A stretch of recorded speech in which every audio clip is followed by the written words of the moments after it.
आयुरा. तो उठून केबिनच्या बाहेर आला. इथून पुढे निधीचा डोळा लागला होता. केबिनमधून ती झोपली का जागी आहे कळत नव्हतं. तो वॉशरूमला जायच्या बहाण्याने निधीच्या इथून पास झाला. त्याला दिसलं निधी खरंच झोपली होती. त्याच्या मनात कुठेतरी त्याला त्रास जाणवला. तिच्या दुःखाचा असर त्याच्यावर जाणवत होता. तो पुन्हा जेव्हा केबिनमध्ये जायला वळला तेव्हा त्याने निधीकडे मुद्दामच पाहिलं नाही. याआधी त्याच्या आयुष्यात कोणी आलंच नाही असं झालं नव्हतं. त्याने कितीतरी रात्री जागून आनंद घेतला होता, पण त्याचं मन कधी निधीवर आलं आणि त्याला ती कधी आवडू लागली हे त्यालाही कळलं नव्हतं. तो काही सभ्य नव्हता की धुतल्या तांदळाचा नव्हता, पण निधीला बघितल्यापासून त्याचं मन कुठल्याच मुलीसोबत रमत नव्हतं. तो केबिनमध्ये गेला. निधीला पूर्ण इग्नोर करायचा त्याने प्रयत्न केला, पण त्याचं लक्ष सारखं निधीवरच जात होतं. कदाचित निधी त्याची ओढ, आस्था, हक्क आणि प्रेम सगळं होती. ह्या पलीकडे जाऊनही अजून काहीतरी होती जी त्याला आपल्याकडे खेचत होती. आपल्या आजोबांकडून वारसा मिळालेले 2-3 व्यवसाय आता आधिराजच्या आधिपत्याखाली होते. तो म्हणेल ती पूर्व दिशा. सर्व त्याचा शब्द पाळत होते आणि तो काबिलही होता. बालपणापासून त्याने जणू बिझनेसचं बाळकडूच प्याला होता. बुद्धिमत्ता, हुशारी आणि मेहनत यामुळे तो अगदी थोड्याच दिवसात खूप चांगल्या पद्धतीने सर्व कंपन्या सांभाळत होता. नुसता सांभाळतच नव्हता तर वाढवत सुद्धा होता. तो आता स्वतःवरच वैतागला, कारण तिने काही खाल्लं नाही ह्याचा तिच्यापेक्षा जास्त त्यालाच फरक पडत होता. इतकं स्वतःला कोणामध्ये त्याला गुंतवायचं नव्हतं, पण माहीत नाही आजकाल त्याची धारणाही कमी पडू लागली होती. सकाळी मेडिटेशन करतानाही त्याला निधी डोळ्यासमोर यायची. लंच टाईम होऊन गेला तशी नित्य आली निधीजवळ. निधी, तू जेवली नाहीस? नित्याने काळजीने विचारले. नकोय, मला भूक नाहीये म्हणत निधी वॉशरूमला गेली. आधिराजचं आता निधीकडेच लक्ष होतं. जेव्हा ती नजरेतून दिसेनाशी झाली ना तेव्हा तो वास्तवात आला. मोहिनी काय असते हे त्याला कळत होतं. त्याने पुन्हा लक्ष आपल्या कामात घालायचा प्रयत्न केला. निधीने पुन्हा आपलं काम सुरू केलं. काम हँडओव्हर करायचं. दुसरं काम सांगायच्या आधी तिला ते दुसऱ्याकडे सोपवायचं होतं. उद्या काही गडबड झाली तर तिच्यावर आलं असतं आणि तिला ते नको होतं. आपल्या कामाच्या हलगर्जीपणामुळे कंपनीचं नुकसान नको होतं. थोडा वेळ गेला तसं त्याने पिऊन माधवला सांगून लगेच निधीसाठी जेवण मागवलं. तो घेऊन आला तसं आधिराजने माधवलाच निधीला बोलवायला पाठवलं. निधीचं काम आता त्या मुलीकडे देऊन झालंच होतं की माधव तिथे आला. मॅडम, बॉसनी बोलावलं आहे तुम्हाला, माधवने सांगितलं. मला काम आहे, सांग बॉसना, निधी म्हणाले. माधव मधलं प्याद होता. मॅडम, सर मलाच हाकलून लावते. मी त्यांच्याकडे असा तुमचा निरोप घेऊन गेलो तर प्लीज तुम्ही स्वतः बॉसशी बोला, माधव म्हणाला. माधव निधीला रिक्वेस्ट करत होता, त्यामुळे नाईलाजाने का असेना निधीला आता जाणं भागच होतं बॉसकडे. ती रागातच गेली. काय आहे, सकाळी झालं तेवढं पुरं झालं नाही का? अजून काही बाकी आहे का? माझा जीव घेतल्यात तरी हरकत नाही, पण यापुढे सारखं केबिनमध्ये मला नाही बोलवायचं. निधीने नॉक न करताच तावाथावात आत गेली आणि एका दमात सगळं बोलून मोकळी झाली होती. निधी, जेवून घे. तिच्या सर्व त्रागेकडे त्याने दुर्लक्ष केलं आणि तिला जेवून घ्यायला सांगितलं. मला नको आहे जेवण, तुमची मेहरबानी नको आहे, मला नाही जेवायचं. ती रागाने बोलत केबिनच्या बाहेर जायला निघाली.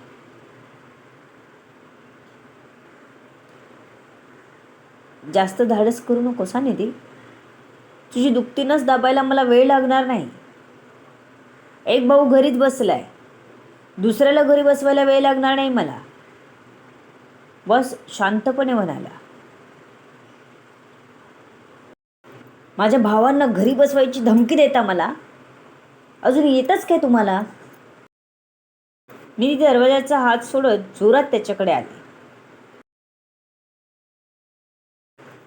पण त्याने रागात येणाऱ्या निधीच्या पायात पाय टाकल्याने ती धडपडली, कारण एकदम बेसावध होती ती.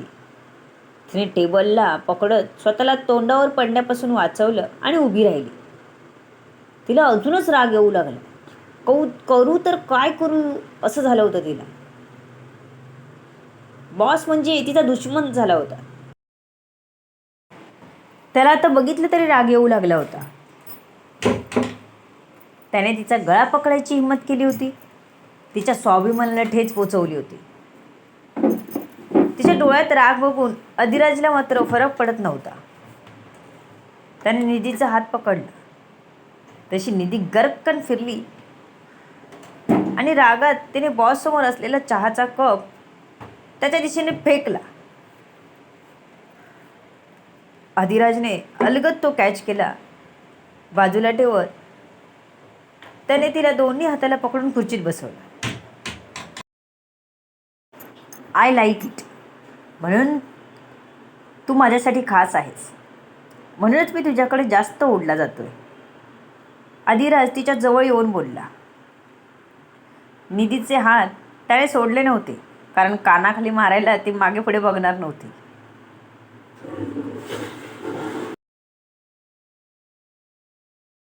I really hate you from bottom of my heart. Nidhi ओरडली. तिला रडून कमजोर नव्हतं बनायचं. ती रागाने थरथर करत होती. अधिराजच्या हातानं जाणवत होतं, निधी माय डार्लिंग. अधिराज तिला शांत करण्याचा प्रयत्न करत होता. माय डार्लिंग गेली उडत. I am not your darling. Nidhi पुन्हा ओरडली. Sweetheart, honey, baby doll, यातलं कोणतं आवडतं का तुला? अधिराजने बेशरमपणे विचारलं. मला कोणतंच आवडत नाही. ना मी तुझी डार्लिंग, ना स्वीट हार्ट, ना हनी बनी, कळलं? निधी पुन्हा ओरडली. निधी ओरडू नकोस, बाहेर स्टाफ आहे. माझं हे ऑफिस व्हॉइस प्रूफ नाही आहे, अधिराजने कडक आवाजात सांगितला. मग कळू दे सगळ्यांना, तू त्रास देतोस मला ते. निधी अजूनच ओरडली. तसं अधिराजने सरळ तिला हातात लॉक केलं आणि आपल्या चेअरच्या मागे असणाऱ्या डोअरसमोर उभा राहिला. डोअर आपोआप ओपन झाला. तो आत जाताच लाईट्स चालू झाले. एकदम आलिशान अशी बेडरूम होती ती, ज्यात आतला आवाज बाहेर नाही, बाहेरचा आवाज आत नाही. इथेच तो आपली रासलीला करायचा नेहमी, पण निधीला इथे आणताना त्याचा असा काही इरादा नव्हता.